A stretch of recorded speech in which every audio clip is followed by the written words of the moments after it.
বগুড়ায় টমেটোর বাম্পার ফলন হয়েছে এই বিষয়ে বিস্তারিত জানাতে আমাদের সঙ্গে যুক্ত হচ্ছেন সহকর্মী আব্দুস সালাম বাবু। বাবু, চলতি মৌসুমে তো টমেটোর আশানুরূপ উৎপাদন হয়েছে, তবে কৃষকদের অভিযোগ রয়েছে তারা ন্যায্য মূল্য পাচ্ছেন না। এই বিষয়ে সংশ্লিষ্টরা কি বলছেন? চলতি মৌসুমে বগুড়া জেলায় 650 হেক্টর জমিতে টমেটোর চাষাবাদ হয়েছে, যেখান থেকে প্রায় 20,000 মেট্রিক টন টমেটো উৎপাদন হবে। তো জেলা চাহিদা মিটিয়ে দেশের বিভিন্ন স্থানে যায় বগুড়া টমেটো। তবে এবছর ফলন ভালো হয় এবং প্রচুর পরিমাণে ফলন হয়েছে, যার কারণে বাজারে সরবরাহ বেশি ছিল, যার কারণে দাম কিছুটা কম রয়েছে এবং কৃষকরা বলছে তারা খুব বেশি ভালো দাম পায়নি। তো সেক্ষেত্রে অফ সিজনে টমেটোর দাম কিন্তু বেশি থাকে। শীতকালীন সবজি হলেও গ্রীষ্মকালে যেন টমেটো চাষাবাদ করা যায় সেই পরামর্শ দিচ্ছে কৃষি গবেষণা ইনস্টিটিউটের গবেষকরা।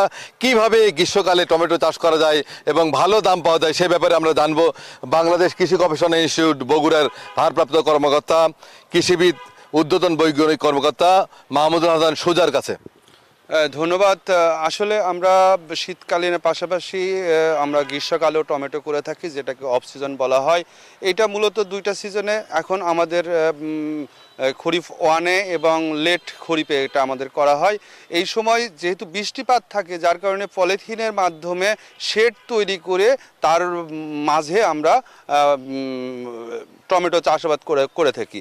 বিশেষ করে আপনার এই মুহূর্তে আমাদের ঠাকুরগাঁ এবং রাজশাহী রিজিয়নে এটা খুব ব্যাপক পপুলার হয়েছে এবং কৃষকরা এখান থেকে প্রচুর লাভবান হচ্ছে। ধন্যবাদ। উনি জানালেন যে কি পদ্ধতিতে টমেটো চাষ করা যাবে, সেই গ্রিন হাউস ছাড়াও পলিথিনের মাধ্যমে ঘর নির্মাণ করে অফ সিজনে টমেটো চাষাবাদ করলে ভালো লাভবান হয়ে যাবে। এই ছিল বগুড়াতে সর্বশেষ। ফিরে যাবো স্টুডিওতে। তানিয়া।